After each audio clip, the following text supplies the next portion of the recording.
What did you make of Rishi Sunak's spring statement? Was there anything contained within that statement that you were pleased about?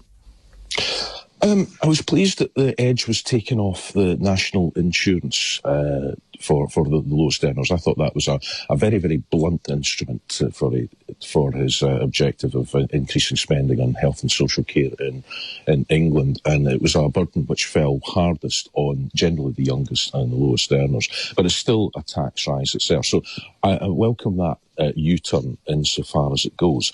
But quite frankly, I think most people were left scratching their heads and saying, is this it? Because Rishi Sunak had about £30 billion worth of headroom in terms of increased taxation revenues that hadn't been forecast, and in borrowing that was forecast that hadn't actually taken place. So he was in a position to do something pretty substantial for people who are really feeling the pinch the hardest in the current cost of living crisis.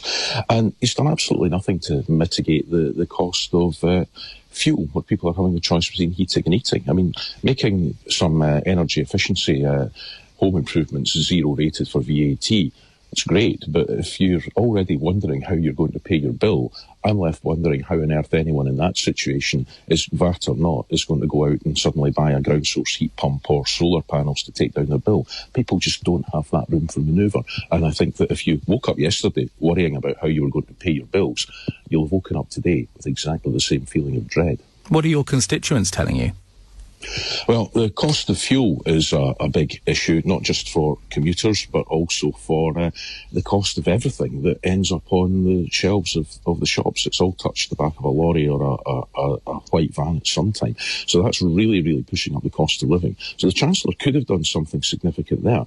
As it is, a 5p cut in duty just is insignificant. It's a drop in the ocean.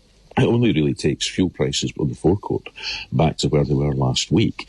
And even before then, prices had already risen by about 30 pence a litre.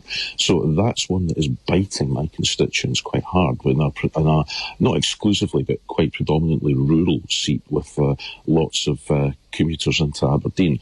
So they're certainly worried about that. But they're also worried about the impact that the continuing national insurance rise will have, and there's no getting away from the fact that the tax burden under this Chancellor is it's at the highest level since the immediate aftermath of World War II. So I think they are looking askance at the Chancellor's claims to be a tax-cutting Chancellor, because the evidence simply does not bear that out. What would you be doing? Well, first of all, we wouldn't be increasing the national insurance rate. We also think it was a mistake to be removing the uplift of £20 on universal credit. That was taking over £1,000 out of household budgets at a time when energy prices were already rising before the spike that we saw post-Ukraine. But also, we need to be accelerating our transition to renewable sources of energy, because that's the only way in the longer term that we get security of supply, self-sufficiency in energy, and to get ourselves away from the volatility of the pricing round about hydrocarbons. So I didn't see anything here which was signposting new investments for the future. I didn't see anything that was tackling the cost of living crisis, the environmental crisis, or improving our food security or energy security. And I think we needed a lot more measures like that. So I think this is an extraordinarily underwhelming statement. I think the Chancellor has been panned rightly in most of the press today, but we need to be coming back to the Commons to start revisiting some of the choices that have been made, because this is not going to get us through the next few months in the manner that we need to, if we're going to help the most vulnerable in society. And what of Nicola Sturgeon using her government's devolved powers? Is she doing enough to mitigate the cost of living crisis? Well, as I say, the Scottish Government is quite limited in what it can do. Its resources are determined in large part by policy decisions that are taken in the UK Parliament.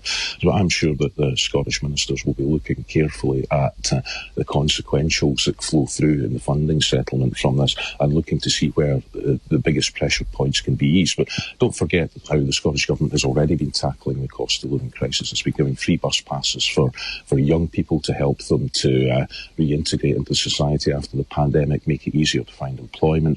Prescription charges aren't paid in Scotland. Also, tuition fees aren't paid in Scotland for domestic students. So there's an awful lot that is already being done in order to help keep the cost of living low and to build a better, fairer society in there. But I'm sure Scottish ministers will be looking very carefully to see what else can be done to mitigate the effects of the cost of living crisis.